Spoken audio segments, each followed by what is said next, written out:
They pinned the elderly woman in her wheelchair, forcing her to watch as her loyal service dog cried under their cruel kicks. The poor dog, who understood every silent tear she ever shed, could only whimper in pain. The rich boys laughed, certain their money could erase every sin and silence every victim. They thought no one would stand up to them. But across the park, one man was already sprinting their way. A Navy SEAL with the heart of a protector and the strength of a storm. And beside him, a brave German shepherd charged forward like a guardian angel on four paws. The bullies were about to learn that justice can come fast and hit hard. Before we begin, tell us where you're watching from. And if this story moves your heart, please like this video, share it, and subscribe for more inspiring miracles. Amen.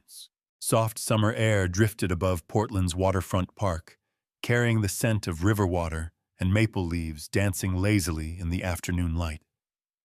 Eleanor Hayes sat in her wheelchair along the paved path where the Willamette River glimmered like a ribbon of forgotten dreams. She was 78, a woman whose silver hair curled in wisps escaping a knitted beret, whose skin held the fine lines of decades spent loving, worrying, teaching, and surviving. Her shoulders were narrow now, her legs thin under a wool blanket she carried even in summer, but her dark eyes, sharp and deep as old oak bark, still sparkled with intelligence and a stubborn spark that life had not quite succeeded in dimming. Her hands trembled slightly as she guided the wheels forward. Yet each push carried a quiet defiance. Another day she refused to remain indoors, waiting for loneliness to finish the job that age had started. Eleanor once taught high school literature, the kind of teacher who remembered every student's name, who insisted that quiet kids at the back of the room had something important to say. She had loved her work dearly, and she had loved her husband William even more, a tall, gentle firefighter with sandy hair and a habit of whistling while he brewed morning coffee. He died 5 years ago, heart attack on a Tuesday, and since then the world had turned into a quieter, colder place. Eleanor often imagined his hand still warm in hers when the wind picked up, or when a laughing couple strolled too close, reminding her of what she once had. Today, the park was painted gold by the late sun, with children chasing each other on the grass and a street musician strumming guitar beneath an elm tree. The melody tugged at memory. Eleanor paused to listen, feeling that familiar ache in her chest, the ache of someone who remembers the past more clearly than the present. She took a slow breath, reminding herself she hadn't come here to grieve. She had come to feel alive. But loneliness has a cruel talent for creeping back in despite one's best efforts. Eleanor lifted her chin, watching a pair of teenage boys feed a large dog near the fountain. A brief smile touched her lips. She had always loved dogs and once dreamed of having one after retirement. But William fell ill, medical bills piled up, and dreams became things to pack away. A sudden roar shattered the peaceful hum of the park, a truck engine revving with obnoxious bravado. A black pickup, shiny and oversized as if compensating for something, screeched into a nearby parking space. 4 young men jumped out, all swagger, expensive sneakers, and smirks too practiced to be genuine. They looked like they belonged to the sort of families whose names were printed on building plaques. Boys used to winning arguments with money rather than reason. Leading the pack was Tyler Reed, 21, tall with fashionable buzz-cut hair and a jawline too sharp for someone who had never clenched it in real hardship. His polo shirt hugged gym-sculpted arms, and his eyes, a pale, arrogant blue, scanned the scene like a king surveying land he believed he owned. Tyler was handsome, yes, but in the hollow way statues are handsome, polished on the outside, utterly empty beneath. He laughed loudly, the kind of laugh that demanded the world look at him. Behind him came Brandon Fox, shorter and stockier, with freckles across his nose and a constantly shifting gaze like he was waiting for permission to speak. His insecurity made him mean. Cole Jensen trailed next, tall and awkward in his brand-new clothes. He chewed gum constantly, the flavor of boredom thick on his tongue. Lastly was Jason Kimball, thin and jittery, always glancing over his shoulder as though afraid his father might appear and scold him for existing wrong. They were not truly evil, not yet, but they were bored, careless, and dangerously accustomed to getting away with small cruelties. Their attention turned to Eleanor, the way hungry eyes turn toward a wounded bird. "Look at this," Tyler sneered, strolling toward her with forced swagger. "Blocking the road like she owns it." Eleanor stiffened, fingers tightening on the wheels. "Excuse me, please give me room to pass," she said, voice soft but firm. Brandon snickered. "Maybe she wants a ride in the big truck." He slammed his palm on the back of her chair, sending a jolt through her fragile spine. Eleanor gasped and looked up at the tall boy looming over her. Fear trickled cold into her stomach. Tyler stepped closer, leaning down until the heat of his breath washed over her cheek. "I asked you something, Grandma. Who said you could sit here?" Eleanor swallowed, trying to keep her voice steady. "This is public space. I'm not hurting anyone." But Tyler's ego was a fragile thing wrapped in privilege. Being challenged, especially by someone he considered beneath him, was unacceptable. He nodded once at Brandon. Brandon grinned and kicked one of the wheelchair's wheels, spinning Eleanor sideways.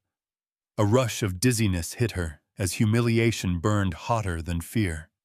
She hated that they saw her as weak. She hated that they were right.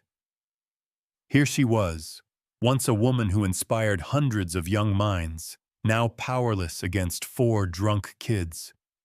Her throat tightened, eyes stinging with tears she refused to let fall. She whispered inside her mind, "William, I wish you were still here." The boys laughed louder, their voices slicing through the peaceful evening. A group of bystanders hesitated from afar, watching but unwilling to intervene. Eleanor's heart pounded. Her hands trembled. For the first time in years, she felt like prey. And then, somewhere behind the laughter and fear, she heard a new sound. Steady footsteps, calm but purposeful, and the low protective rumble of a large dog. She turned her head, hope flickering like a candle fighting the wind.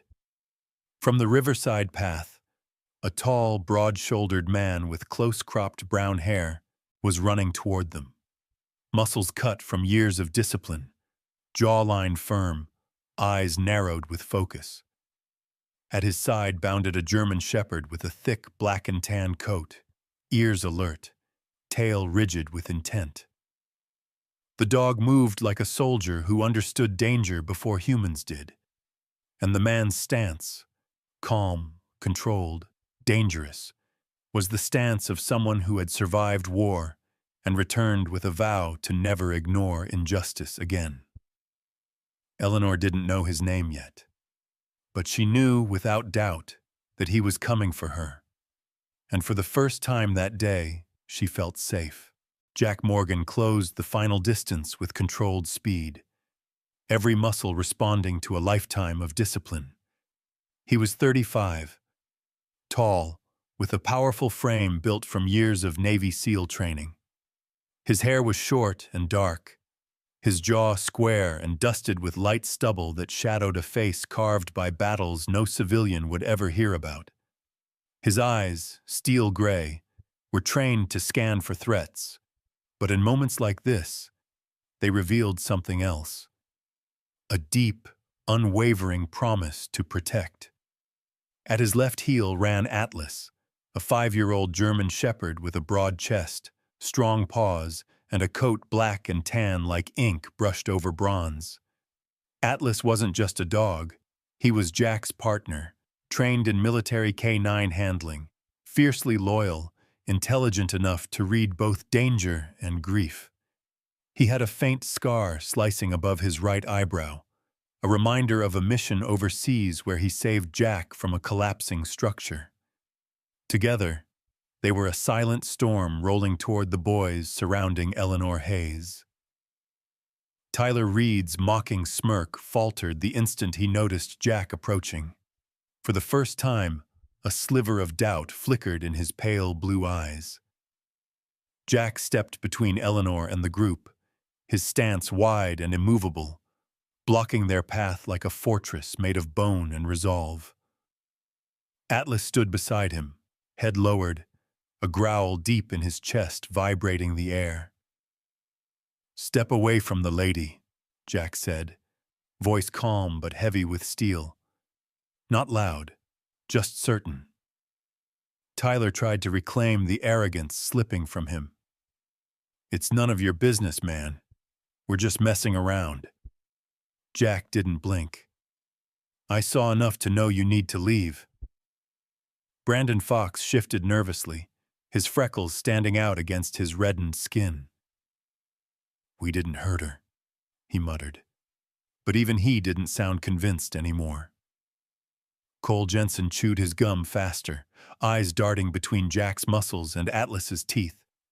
Jason Kimball's phone shook in his hand as he recorded the scene, his adrenaline craving online validation more than bravery. Tyler puffed his chest. "Who do you think you are?" "Someone who's giving you a single chance to walk away," Jack replied. Atlas took one step forward, teeth glinting beneath curled lips. The warning was unmistakable. Tyler's bravado cracked. He raised his hand slightly. "Fine. We're going, whatever."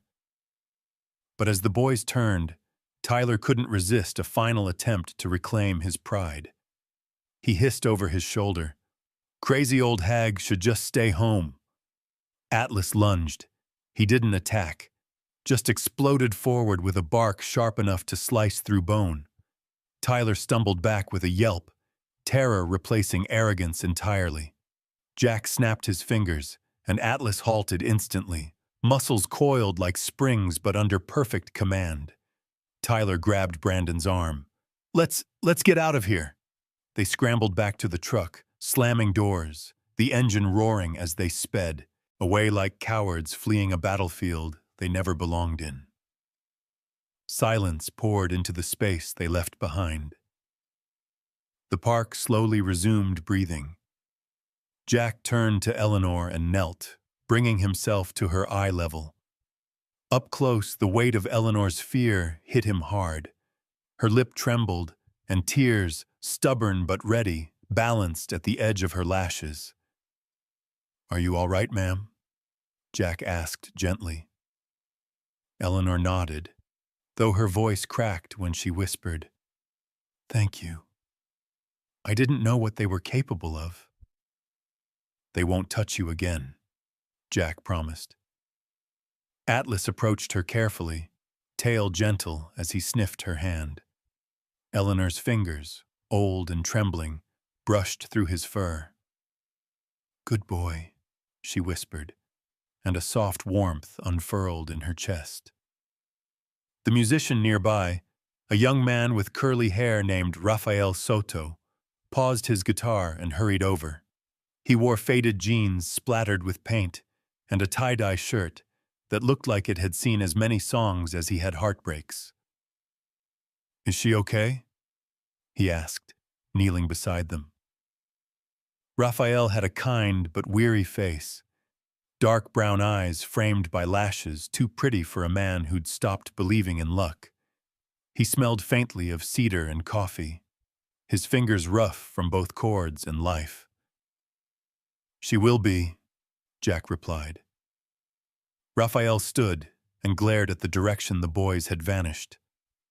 "Rotten little jerks.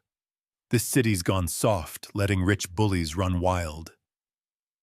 Eleanor swallowed hard, embarrassment replacing fear. I must look so foolish. I'm not helpless, Jack placed a gentle hand over hers. Asking for help doesn't make anyone weak. Atlas nudged her knee as if seconding the statement. Eleanor breathed out shakily, gratitude warming her like sunlight. Jack lifted the wheelchair handles. Let me help you back to your van? Oh no, Please, he insisted, not as an order, but as respect. Eleanor relented. As he guided her along the riverside path, she studied him from the corner of her eye. Broad shoulders, arms marked by faint scars, a quiet sorrow behind his strength. You're military? She asked softly. Jack nodded. Navy SEAL, on leave. You've seen terrible things, she murmured, recognizing that haunted look from her husband before he passed. Jack didn't confirm or deny, only whispered, some memories don't retire. Atlas walked proudly ahead, occasionally glancing back to make sure she was still safe. At the parking lot, Jack helped secure her seatbelt and gently folded the ramp. Before closing the door, he handed her a small card. His handwriting was neat, deliberate. Jack Morgan. Call anytime. If anything ever feels wrong, call me, he said. Eleanor stared at the card, her heart unexpectedly swelling. I don't know how to thank you. You already did, Jack said, giving Atlas a pat. Take care, Mrs. Hayes. As she watched him walk away, Atlas beside him, Eleanor, realized something. The world was still cruel, but maybe, just maybe, goodness continued to show up for those who needed it most, and she wasn't done living yet. Eleanor's studio apartment sat above a tiny bookstore on the corner of 3rd Avenue, just far enough from the river that the sound of boats became a soothing memory rather than a constant reminder. The next morning, she tried to convince herself the encounter at the park was finished, that the fear would fade like a bad dream. She brewed tea with slow, careful hands, steam curling up like prayers she wasn't sure reached anyone. Her cheek still ached from where Brandon had shoved the wheelchair too roughly. She felt violated, not by injury, but by the way her dignity had been toyed with, like she was just a prop in someone's cruel joke. But she told herself, I survived worse. She rolled toward her easel, a half-finished watercolor of the river waiting patiently. Today she would paint resilience. Today she would choose hope. Her fingers had only started guiding the brush across the sky when the door buzzer blared sharply enough to shake her bones. She frowned. She wasn't expecting anyone. She wheeled over and pressed the intercom button. Mrs. Hayes? A man's voice, flat, official, and impatient. Portland Police Bureau. We need to speak with you. Her heart thudded. She buzzed them in, hoping maybe someone cared. Instead, 2 officers stepped inside like they already owned the place. The first was Officer Dean Miller, mid-40s with a round face that sagged with boredom. His hair was thinning, his uniform slightly wrinkled, as if life had pressed down on him too often. His eyes held a haze of cynicism, the kind that grew when someone stayed too long in a job they'd stopped believing mattered. The second officer was younger, Officer Lewis Grant, around 30, clean-shaven, posture stiff, as if he was newly transferred and still determined to impress the wrong people. Eleanor clasped her hands in her lap. Is this about yesterday? Miller sighed dramatically, flipping open a small notebook. We received a complaint from Tyler Reed and his friends. They say you and some guy with a dog threatened them. Eleanor felt her breath stall. That's not true. They attacked me. That man, Jack, he saved me. Grant leaned on the back of her sofa, eyes scanning the room like he was already forming an opinion. So, you're claiming 4 respected young men just decided to assault a disabled elderly woman out of nowhere? His words dripped disbelief. Eleanor straightened her back despite the pain. They harassed me. They spun my chair. They called me names. Jack intervened. Miller scribbled something lazily. These boys come from families with significant standing in this city. You understand the seriousness of accusing them. There it was. Power bending truth like cheap metal. Eleanor's skin prickled. Standing doesn't excuse cruelty. Grant muttered, people your age sometimes misinterpret threats. You're easily startled. Humiliation flushed her cheeks hot. I taught teenagers for 30 years. I know when someone is bullying me. Miller's jaw clenched, the patience of paperwork wearing thin. Look, Mrs. Hayes, it's best if you don't push this. The Reeds have already filed a counter-report. You want this trouble to go away, right? Just be careful about the stories you tell. Stories. As if her truth were fiction. Before she could find her voice again, they were already backing out the door, notebook closed, minds closed tighter. When it shut behind them, the room collapsed into silence. Eleanor's chest tightened. She forced herself to breathe through the panic trembling across her ribs. Then she reached for the card Jack gave her. Her fingers hovered over the phone screen, unsure if she had the right to call him again. He had his own wounds to carry. She saw them etched in his eyes. Before she could decide, a soft knock came at her open window. The curtain stirred, and there, sitting outside on the fire escape, was Rafael Soto, the guitarist from the park. Thought I'd check on you, he said, with a gentle smile, pushing his curls back. I didn't like the way those jerks looked at you yesterday. His shoulders were lean beneath his tie-dye shirt, and though he tried to appear easygoing, there was a fierce protectiveness lurking beneath his artistic calm. Eleanor swallowed the lump in her throat. The police were just here. Raphael's expression darkened. Let me guess. They treated you like the problem. Like I made it up. Raphael stepped inside, his voice low with shared frustration. This city protects the wealthy like royalty. I've seen musicians kicked out of their own shows because a rich kid didn't like the noise. His attempt at humor tugged out a shaky smile from her. Raphael pulled up a stool and sat near her. That man yesterday, Jack, he's the real deal. I've seen guys like him before performing at military shows. The kind who fight demons so others don't have to. Eleanor looked down at the card in her lap. The ink felt suddenly heavy with meaning. I don't want to be a burden. Burden? Raphael scoffed.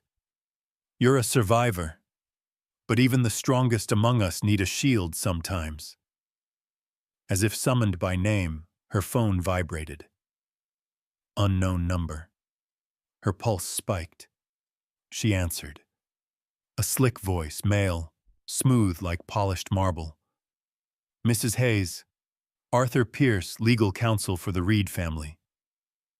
New character. Arthur Pierce, mid-40s. Voice calm but venom-infused. The type of man whose suits cost more than apologies, whose success depended on burying inconvenient truths. He spoke slowly. Every word dipped in cold arrogance. We understand there was an unfortunate misunderstanding yesterday. The Reed family is prepared to dismiss everything, if you refrain from any further accusations. Otherwise, a beat of silence, a threat sharpened by implication. Your continued residency could become complicated. The call ended. A strike of lightning through her veins. Raphael saw the terror return to her eyes. What did he say? They want me silent. Raphael's voice hardened. Call Jack. Her hand finally obeyed what her heart begged. She dialed. It rang once, twice. Then his steady baritone, Mrs. Hayes? And with that single voice, the world stopped shaking. I need help, she whispered. His answer came like a locked door swinging open. I'm on my way. Jack Morgan arrived faster than Eleanor expected, and the urgency in his movements made the air around him feel like a shield snapping into place. He wore a dark hoodie over a simple gray t-shirt. The fabric stretched across solid shoulders shaped by battles that civilians would never witness. Atlas was at his heel, his focused gaze sweeping every corner of the hallway, even before Jack knocked. When Eleanor opened the door, her lips trembled in relief she had tried to hide.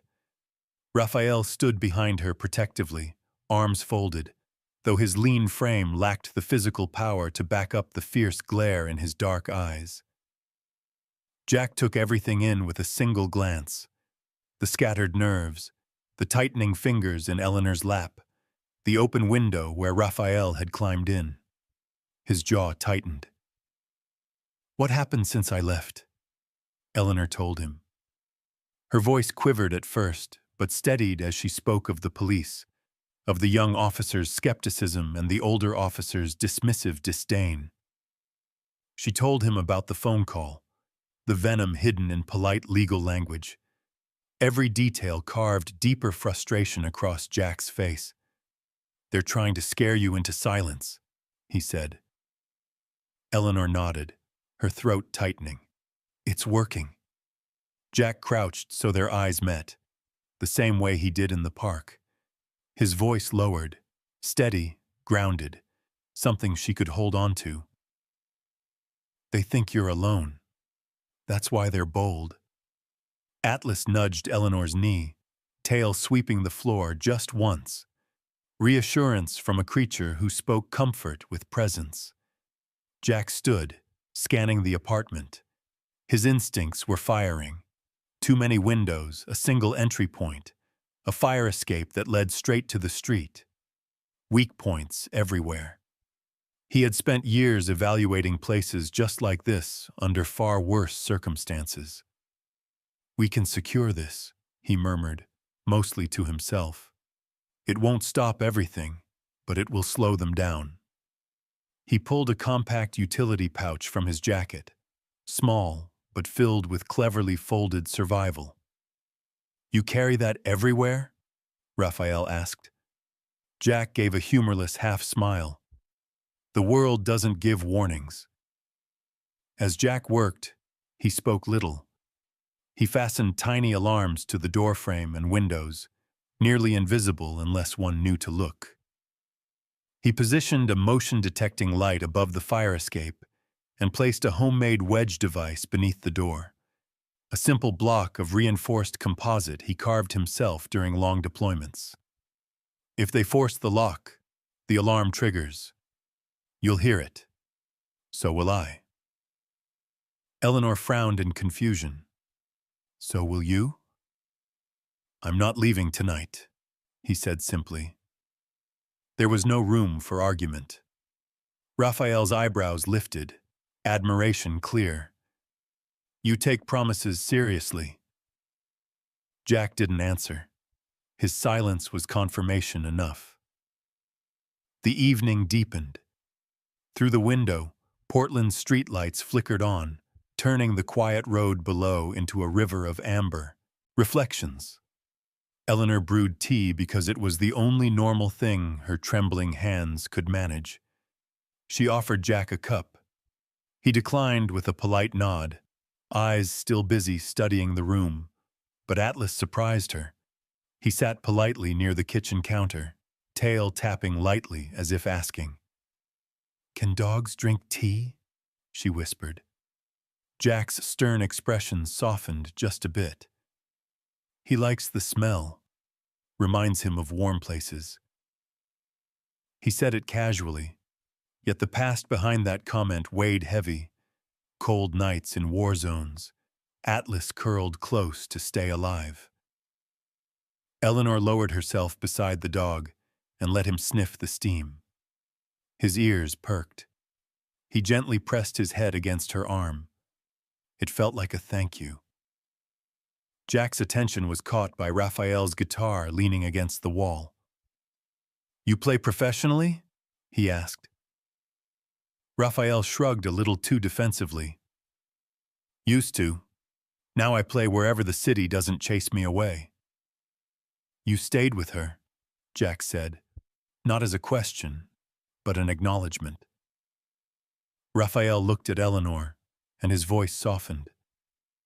"People walked past yesterday and did nothing. I just couldn't be one of them today." Jack nodded with respect. "Good." Shadows crawled across the ceiling when headlights swept by outside. All three of them froze. Atlas stiffened, ears pricked, a low growl buzzing beneath his breath. Jack moved to the window and peeked through the curtain. Just a car turning the corner. The tension did not leave. The world had become too loud, and silence too suspicious. Hours passed. Raphael eventually excused himself.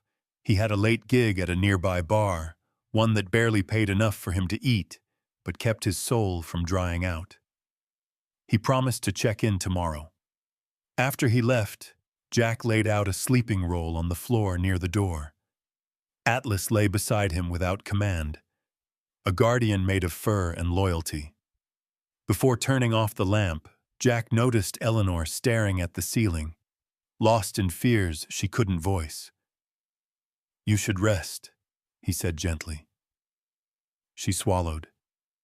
"I keep replaying what they did. How small they made me feel." Jack lifted his head.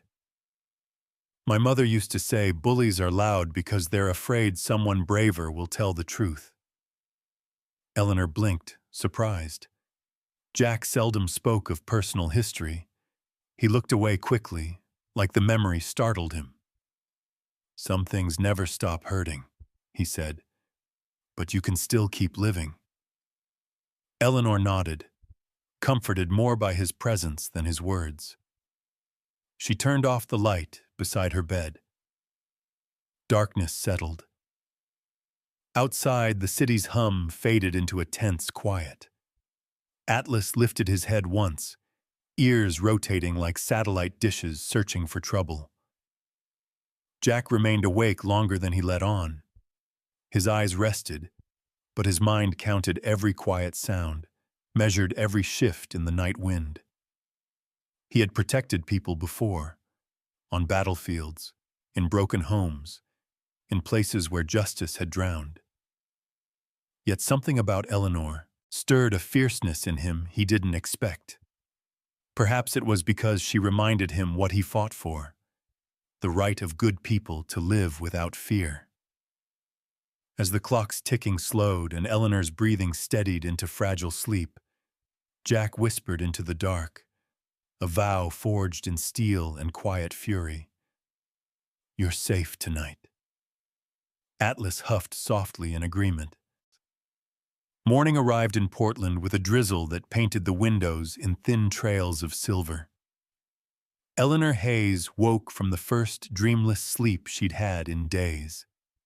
At the foot of her bed, Atlas lifted his head, stretching one paw before settling again with a soft grunt.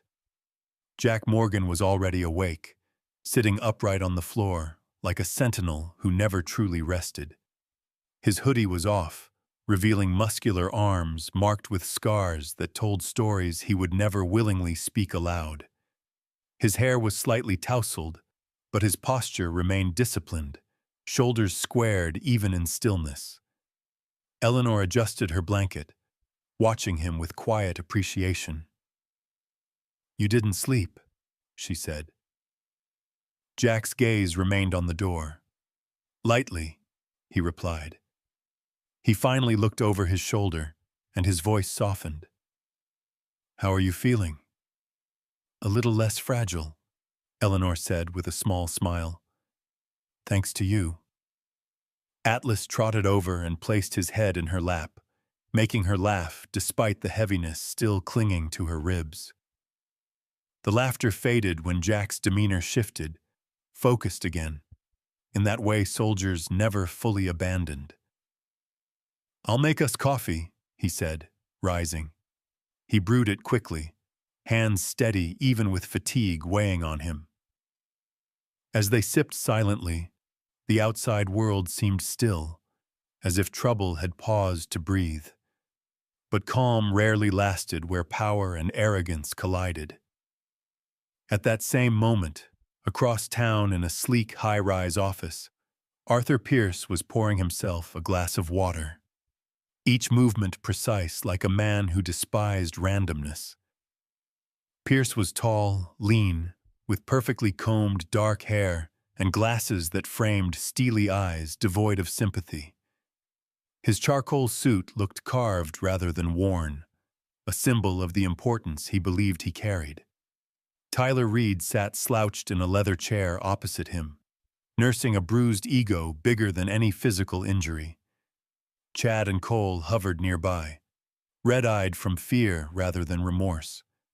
Jason fidgeted, tapping his sneaker nervously against the floor, his conscience the thin thread holding him together. Pierce set his glass down carefully. The situation escalates if you let emotions lead, he said, voice smooth and cold. Tyler scoffed. That guy humiliated us. I want him gone. Chad nodded quickly like a loyal shadow. Cole stayed silent. His eyes held guilt, but not enough to act on it. Pierce glanced at each face with surgical calculation. The man you encountered is not an average defender. My contact confirmed he's active duty Navy SEAL. That means aggression against him could lead to federal charges. He paused long enough to let that sink in. However, Tyler leaned forward, teeth clenched. However? The woman is the leverage, Pierce said, voice dripping poison. Break her, then the hero crumbles. Jason swallowed hard. Break her? Pierce ignored him. I spoke with her landlord last night. Security will be, unavailable at the building this evening. Tyler's grin returned, cruel and careless. We'll finish the job. Then she'll leave Portland for good. Pierce didn't object. He only watched. Predator's patience gleaming behind glass lenses. He wouldn't get his hands dirty. He preferred others to bleed for him. Back at the apartment, Jack finished reinforcing the entryway. He checked his phone. Battery charged, signal strong, exit routes planned. I'll head out for supplies, he told Eleanor. Better locks, stronger barricades. Eleanor's fingers curled around her teacup. Will you come back? Always, he said, and those two syllables felt like armor being placed over her heart. Atlas barked once, tail wagging. Jack clipped his leash. You stay here, he told the dog. Atlas whined, but obeyed. Loyalty built on trust. Raphael arrived a few minutes after Jack left, carrying a brown paper bag with 2 muffins and a thermos of soup. His curly hair was damp from the rain, and his tired smile brightened the room anyway. Thought you might need breakfast, he said. My treat. Well, someone tipped me well last night, so technically their treat. Eleanor felt warmth return to her chest. You didn't have to. I know, Raphael said, setting the food down. That's why I did. He glanced toward the door. Jack's not here? Getting supplies, she answered. Raphael nodded, but unease flickered through him. He shouldn't be long. He pulled out his guitar and started tuning the strings, a soft melody soon filling the room with gentle courage. Night fell faster than expected, rain clouds smothering the sun. Jack returned at dusk with heavier locks and a tactical flashlight attached to his belt. He immediately noticed the change in the air. Atlas pacing, ears twitching, the hairs along his spine raised like quills. Jack set the bags down slowly. "Something's off," he murmured. Eleanor felt it too. The air too tight, shadows too heavy, quiet too absolute. Raphael stopped playing mid-note. "You think they—" A crash exploded from the fire escape window. Glass shattered inward like jagged hail. Eleanor screamed as Tyler and Chad forced their way through the broken frame, faces twisted in reckless triumph. Atlas lunged instantly, knocking Chad to the floor, teeth bared inches from his throat. Jack moved faster than breath, grabbing Tyler's arm, twisting it behind his back in one smooth motion. Brandon shoved through behind them, swinging wildly, but Raphael slammed his guitar into Brandon's side with more bravery than strength. "Leave her alone," he shouted. Chaos spiraled. Shouts, struggle, fear pulsing like lightning. Jason stood frozen outside the broken window, eyes wide with horror. "Tyler, stop! This is insane!" Tyler screamed back, voice cracking under adrenaline. "Get her!" Eleanor's wheelchair rattled as Cole, shaking but desperate to belong, grabbed the handles. Jack saw it, rage blazing like a silent explosion. He shoved Tyler aside and barreled toward Eleanor. Cole panicked and released the chair, stumbling backward. For a moment, everything froze. Rain dripping from the shattered glass. Atlas snarling silently above Chad. Raphael gripping his cracked guitar like a shield. Jack placed himself in front of Eleanor again, shoulders squared, breath steady despite the pandemonium. His voice was a low, lethal growl. "Touch her again, and you won't walk away." Tyler, chest heaving, stared into Jack's eyes, and for the first time understood. This wasn't a man he could intimidate. This was a soldier who had already fought wars far darker than Tyler Reed. The sirens in the distance broke the standstill. Someone had called for help. Too late for apologies. Tyler and his friends scrambled through the window, slipping into the wet alley, running not out of fear of the law, but fear of the man who stood in their way. But the damage was done. The line had been crossed. And Jack knew, as he locked the shaking door behind him, that this wasn't over. It had only just begun. Red and blue light exploded across the drenched brick walls of the alley, sirens growing louder until they screeched to a halt at the curb outside Eleanor's apartment building. Jack Morgan stood in front of the broken window, body squared, chest rising and falling with contained fury. Atlas remained poised beside him, fur bristled, gaze locked on the shattered glass as if daring danger to return. Eleanor clutched the arms of her wheelchair, heart pounding violently, she feared it might burst. Raphael stood protectively beside her, gripping the damaged neck of his guitar like a security blanket made of splinters and steel. The apartment door slammed open and officers stormed in. 3 uniforms, guns drawn.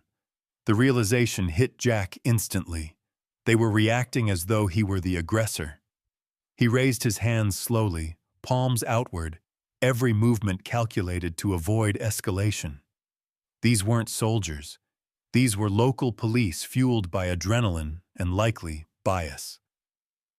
The first officer barked, "Step away from the woman, now!" He was young, mid-20s, with sandy blonde hair and a rigid jaw clenched so tightly the veins in his neck pulsed. His badge read, Officer Ryan Mercer. His brown eyes were sharp, but not cruel, more unsure, like he was forcing himself into seriousness to cover inexperience. Jack's voice remained calm. "We were attacked. The assailants just fled through that window." Mercer did not lower his weapon. "Sir, I'm giving you a lawful command. Step away." Before Jack could speak again, a second officer pushed forward. Sergeant Elena Reyes. She was in her late 30s, Latina, with hair pulled into a tight bun and a face that looked carved from resolve. Her uniform was crisp, her movements controlled. Dark eyes assessed the room quickly. Broken glass, overturned furniture. Eleanor's shaking hands on the wheels. Atlas poised but disciplined. Unlike Mercer, she didn't jump to conclusions. "Everyone lower your weapons," Reyes ordered quietly. Mercer hesitated. "But Sergeant, now." The guns lowered. Atlas relaxed just enough to take a breath. Reyes approached Jack with cautious respect. "Tell me what happened. Quickly." Jack explained, concise and factual, how 4 young men broke in, how violence escalated, how he and Atlas defended Eleanor.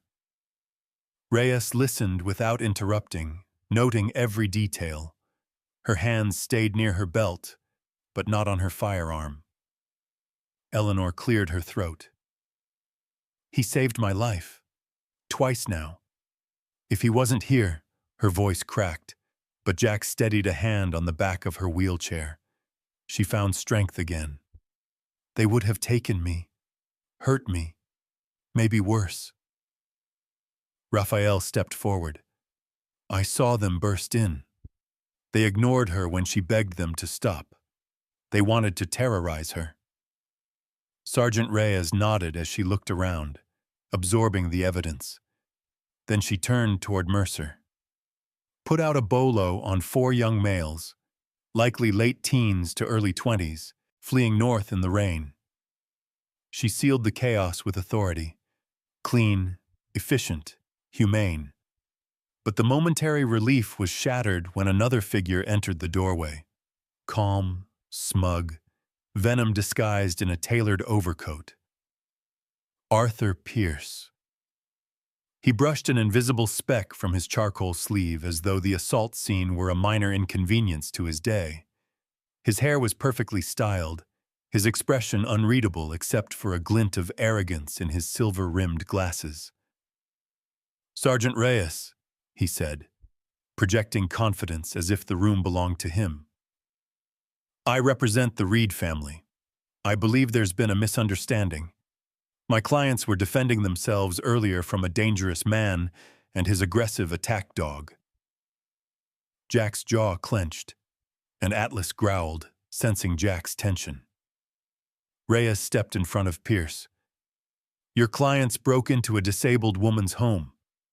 That isn't self-defense." Pierce smiled the way snakes might if they could enjoy cruelty. "There is no proof they were here.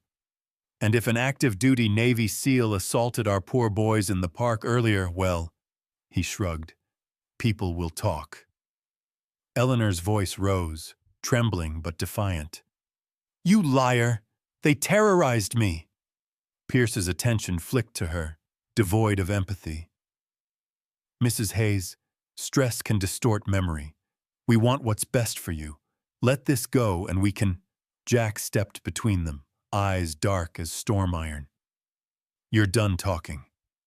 Reyes raised a hand slightly, not to stop Jack, but to prevent Pierce from provoking more. Pierce looked at Jack with a smirk that screamed privilege. "You can't win this fight, soldier. You protect one woman?" He leaned forward. "I protect power." Then he turned and walked away as calmly as he arrived, secured in the belief the world would bend for him. Reyes exhaled, the weight of bureaucracy and corruption pressing on her shoulders. She gave Jack a hard look, not distrustful but worried. "You need to be careful. People like Pierce, they pull strings tied to people above my pay grade." "I'm not scared of him," Jack said, no bluff in his voice. Reyes met his gaze evenly. "I didn't say you should be. I said he's dangerous." She turned to Eleanor, a softer expression emerging. We'll have patrol cars keep an eye on this area tonight, but it may take time to build a case. Time. Something Eleanor suddenly felt she was running out of. When the officers finally left, silence returned, heavier than before. Raphael sat beside Eleanor, hand gently squeezing hers. Jack locked the new systems in place, eyes cold and focused. Tonight proved something important. These men weren't just spoiled bullies anymore. They were escalating. They were desperate. And they were protected. Jack stood in the center of the small living room, Atlas sitting like a shadow at his side. Rain pattered against the cracked window, a reminder that the world couldn't be sealed away entirely. I won't let them hurt you, Jack vowed, voice low enough to feel more like a promise than a declaration. Eleanor nodded, tears slipping quietly, but with no shame. She believed him. Because in a city where justice was blind, a soldier had opened his eyes. And he would not look away. Night crept in slowly, as if Portland itself was reluctant to surrender daylight after everything that had already gone wrong. Eleanor Hayes sat near the window in her wheelchair, hands folded tightly in her lap. The apartment was dim, lit only by a small lamp casting soft halos of yellow across the floorboards. Her eyes were tired, but determination clung to her like her knitted shawl, thin yet stubbornly warm. Jack Morgan stood near the door, adjusting the last of the upgraded locks. His rugged face, normally calm and controlled, carried a storm beneath the surface. The faint stubble along his jaw only highlighted the tension, tightening his features. Atlas lay nearby with head on paws, ears flicking at every distant sound. He looked like a loyal statue, solid muscle, alert eyes of molten amber, and a deep chest rising and falling in silent readiness. Rafael Soto had returned earlier with a small bag of groceries and a stubborn refusal to leave Eleanor alone again. He sat on the sofa tuning what remained of his cracked guitar. Even broken, the instrument seemed comforted in his hands. He gave Jack a nod, respect earned without words. The apartment felt unusually quiet, the kind of quiet that carried teeth. Jack checked his watch. They'll try again, he said calmly, though his voice carried steel. They escalated once. They'll escalate again. Raphael swallowed. Then why not leave tonight? Both of you? Eleanor answered before Jack could. Because running is what they want. Her voice surprised even herself. Steady, sharp as the edge of a book's page. Jack shot her a glance of pride. He approached, kneeling at her side. They think fear will break you. It used to, she whispered. Not anymore. A knock shattered the silence. Not frantic, not loud. Just 3 cold taps that slipped beneath their skin like a chill. Jack motioned everyone still. Atlas rose slowly, muscles rippling beneath fur, a low vibration rolling in his throat. A second knock. A voice outside. A man trying to sound casual and failing. Mrs. Hayes? It's me, Mr. Henderson. Your landlord. New character. Mr. Henderson. A man in his late 50s, short gray hair thinning at the crown, a nervous habit of wringing his hands. Pale skin that flushed easily when anxious. He tried to be liked by everyone, and that weakness made him easily manipulated. Jack approached the door silently, peering through the peephole. Mr. Henderson stood in the hallway, coat soaked from the rain. No visible threat. No sign of the boys. Jack cracked the door open slightly, body still blocking view of Eleanor. What do you want? Henderson startled. Oh, Sorry, I didn't mean to disturb. I just needed to check on something. The building's electrical panel. It's acting up with the storm and... His eyes darted behind Jack, scanning the room with curiosity mixed with pressure. Jack's instincts bristled. Now's not a good time, he said. Come back tomorrow. Henderson hesitated. No, I need to fix it tonight. I promised maintenance I'd get it sorted. Jack pushed the door a little more closed. Try again. Tomorrow. Henderson forced a tight smile, but sweat beaded along his hairline. He stepped back, raising hands awkwardly.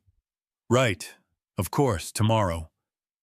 He turned and walked down the hallway, too quickly to be casual, too quietly to be honest. Jack locked the door again, every sense screaming. They're moving pieces, he muttered. He's scared. Someone got to him. Before anyone could respond, Atlas lunged toward the kitchen, snout pointed at the back window. A metallic click sounded outside. Jack's pulse spiked. Lights off! Raphael snapped the switch. Darkness swallowed the room. Rain pattered like whispered threats against the glass. Then, glass cracked. The window frame jolted inward. A flashlight beam sliced through the dark like a hunting blade. Tyler Reed's voice slithered through the gap. You should have taken the deal, Grandma. Rage flickered across Jack's eyes, but his body moved with lethal calm. He grabbed a sturdy wooden broomstick leaning near the wall. Makeshift weapon, but enough in the right hands. Eleanor gasped as a second figure climbed through. Chad, bulkier tonight with adrenaline stiffening his limbs. His eyes were wild, fear buried beneath cruelty. Brandon followed, sporting a bruise across his ribs. Raphael's guitar had left its mark. Jason Kimball lingered outside, face pale and shaking, phone filming with trembling hands. This isn't right, Jason whispered. We should stop. Tyler spat back. Shut up. We finish this. Before he could step further, Atlas launched, silent, swift, unstoppable. He pinned Chad to the floor, a thunderous snarl ripping from deep inside him. Brandon screamed and swung a metal rod, but Jack had already moved, parrying the strike with the broomstick and delivering a swift elbow to Brandon's stomach. Air exploded from Brandon's lungs as he collapsed.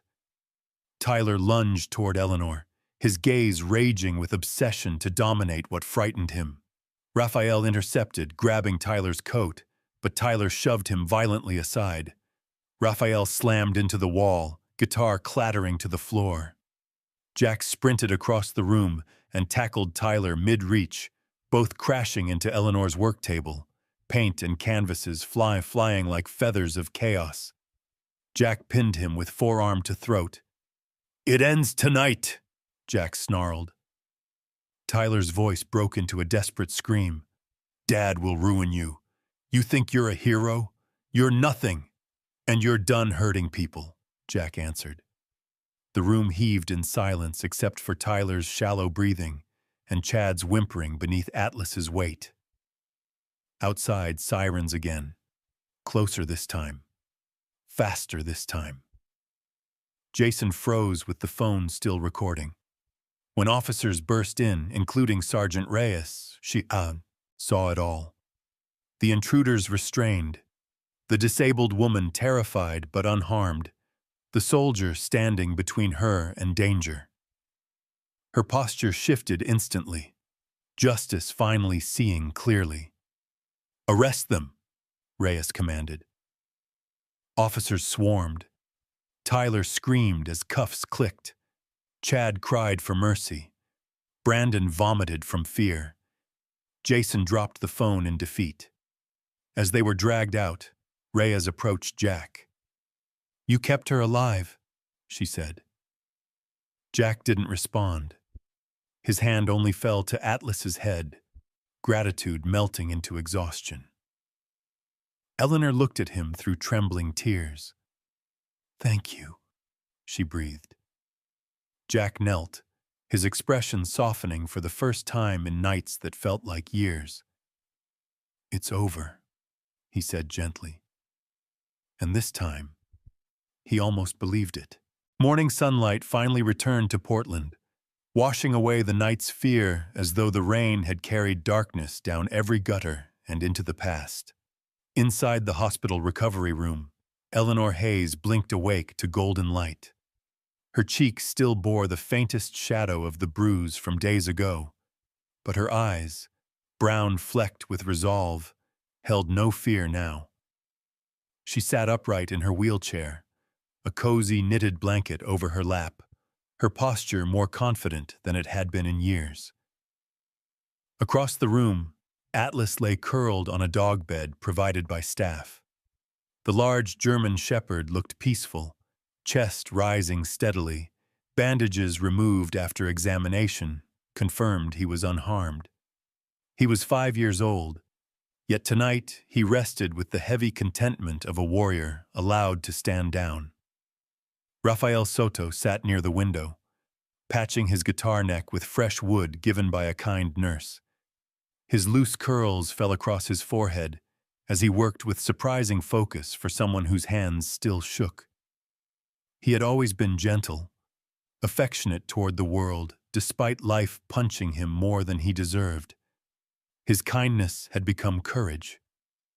Jack Morgan stood just outside the door, speaking with Sergeant Elena Reyes.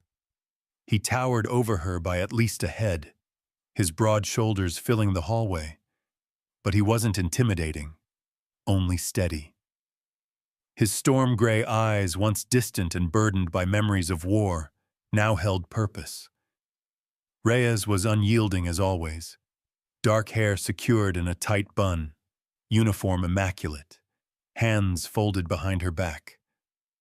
She was a woman who had built a wall around her heart after seeing too many unjust outcomes. But today, that wall had a crack of hope shining through. Their charges will stick, Reyes confirmed. We caught them in the act. Jason Kimball's recording even shows Tyler threatening Eleanor. Her voice carried the triumph of justice finally served. Jack nodded. And Pierce? Reyes allowed herself a small, victorious smirk. The DA is reviewing obstruction and witness intimidation. He'll have to answer for that. She paused, studying him. But don't go anywhere. I'll need your testimony. Jack glanced toward Eleanor inside the room. I'm not going anywhere. Reyes softened, just for a moment. What you did. Most people would have called the cops and prayed. You made sure she lived long enough for police to matter. Jack didn't respond. Not out of modesty, but because he didn't know how. Heroism always felt heavier up close. Reyes gave a respectful nod and stepped away, her boots echoing down the hall. Jack waited a beat before stepping into the room. Eleanor smiled, small but brilliantly warm. Is it over? She asked, voice hopeful but trembling. Jack leaned against the wall, arms crossed gently, letting the morning light soften the scar near his brow. Yeah, he said quietly. It's over. Raphael grinned wide, relief flooding his tired features. He raised his patched guitar and strummed a soft chord, something like the feeling of stepping outside after a long storm. Told you this place needed music, he said. Eleanor laughed, a clear, youthful sound that surprised her. For the first time in too long, she didn't worry who might notice. A nurse entered with breakfast trays. New character, Nurse Michelle Tran, Vietnamese-American woman in her late 20s, smooth olive skin and bright hazel eyes behind round glasses. Her scrubs were decorated with cheerful cartoon animals that clashed adorably with her efficient, sharp movements. She spoke softly, aware of how fragile the morning still felt. Good morning, Mrs. Hayes. And good morning, handsome. she added with a wink at Atlas. Atlas thumped his tail twice. Jack almost smiled. Michelle placed Eleanor's tray and then approached Jack with another, protein-rich, clearly hand-picked. Thought you could use this. You look like someone who forgets to eat when he's busy saving the world. Jack flushed slightly, causing Raphael to raise his eyebrows and cough a laugh. Michelle winked again and left quickly, her sneakers squeaking as if celebrating joy. Eleanor watched Jack curiously. She had been a mother, a teacher, a wife once. She recognized affection blooming when she saw it. But first, there was gratitude. She wheeled forward slightly, pulling from a tote bag a canvas wrapped in brown paper. "Jack," she said softly, "before all of this, I was working on a painting. It was supposed to be a gift for someone who gave me a reason to fight again." Jack blinked, taken off guard. Eleanor unwrapped the canvas. The painting captured Laurelhurst Park at dusk. The fountain glowing, autumn leaves drifting like soft applause. In the foreground stood Atlas, chest proud, gaze noble. Beside him, a man's silhouette, not defined, but strong. Jack exhaled slowly. "Eleanor, this is beautiful." She nodded, tears welling but not from fear, grateful tears for strength rediscovered. "You and Atlas, you didn't save just my life. You saved who I am." Jack rested a hand lightly on her shoulder, touched beyond words. Raphael smirked and leaned back in his chair. "Hey, I helped too." Atlas barked once, agreeing. Laughter filled the room, a lighter kind than any heard lately.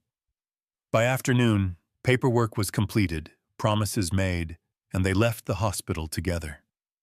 Jack guided the wheelchair while Raphael played gentle melodies as they made their way down the sidewalk, Atlas trotting proudly beside them.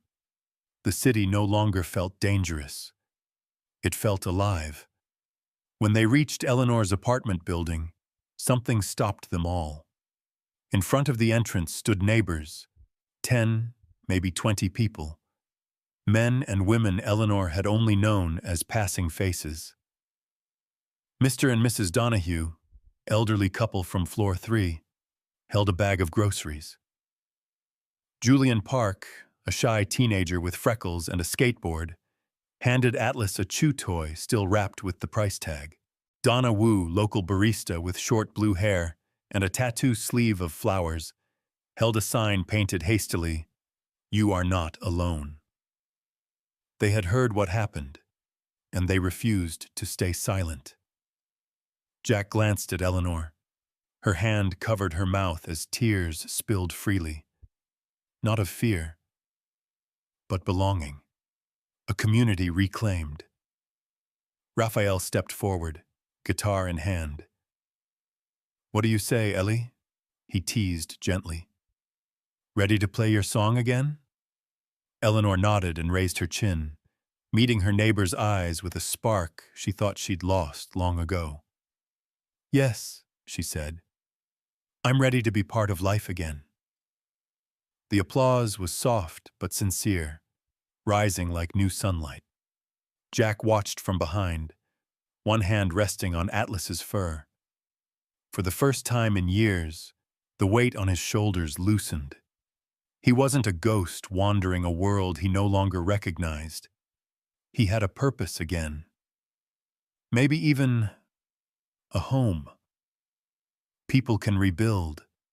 Hearts can heal.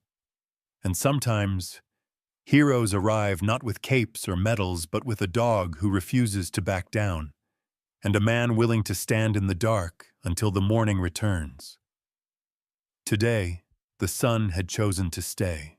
There are angels walking this earth. Some wear uniforms. Some carry scars from battles we may never know.